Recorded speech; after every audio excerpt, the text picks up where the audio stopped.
নজর রাখবো পরবর্তী সংবাদে। ধলেশ্বর মরচুমনি বাজারে মৎস্যজীবীদের নিয়ে একটি ত্রিবার্ষিক সম্মেলন অনুষ্ঠিত হয়েছে। অবশ্য আজকের এই ত্রিবার্ষিক সম্মেলনকে কেন্দ্র করে একটি কমিটি গঠন করা হয়েছে। তাছাড়া বিশিষ্ট অতিথিরা আজকে উপস্থিত ছিলেন সাংসদ তথা রাজীব ভট্টাচার্য, এবং একই সঙ্গে কমিটি গঠন করা হয়। তাছাড়া গরিব ছাত্রছাত্রীদের মধ্যে বই ও খাতাপত্র বিতরণ করা হয়েছে।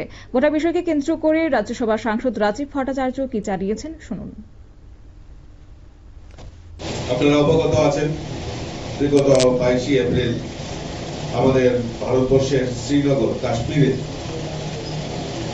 নৃশংসভাবে উগ্রপন্থীরা আমাদের ভারতীয় যারা সেখানে পর্যটক ছিলেন তাদেরকে নৃশংসভাবে হত্যা করেছে। আমরা সারা দেশব্যাপী তার তীব্র ধিক্কার, তীব্র নিন্দা আমরা জানিয়েছি, এবং আজকের এই সভা থেকে আমরা যারা নিহত হয়েছে এই আতঙ্কবাদী দ্বারা তাদের প্রতি শ্রদ্ধাঞ্জলি নিবেদন করছি, এবং তাদের পরিবার, মৃত যারা হয়েছেন, নিহত যারা হয়েছেন তাদের পরিবারের প্রতি সমবেদনা জ্ঞাপন করছি।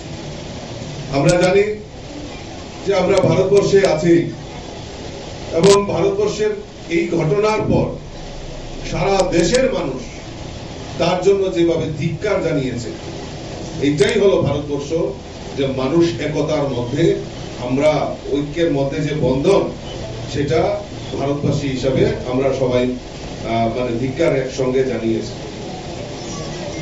এবং সমস্ত ভারতবর্ষের সমস্ত রাজনৈতিক দল একত্রিত হয়ে তার তীব্র ধিক্কার জানিয়েছেন। এবং এই যে আমাদের সরকার রয়েছে, এই সরকারের পাশে থেকে আপনারা শুনলেন সাংসদ রাজীব ভট্টাচার্যের বক্তব্য। অর্থাৎ আজ মৎস্যজীবী সমিতির ত্রিবার্ষিক সম্মেলন অনুষ্ঠিত হয়েছে, এবং সেখানে উপস্থিত থেকে কাশ্মীরের ঘটনা প্রসঙ্গ তুলে ধরে তিনি কাশ্মীরের এই ঘটনাকে ধিক্কার জানিয়েছেন, এবং একই সঙ্গে যারা নিহত হয়েছেন তাদের প্রতি সমবেদনা জ্ঞাপন করেছেন সাংসদ রাজীব ভট্টাচার্য।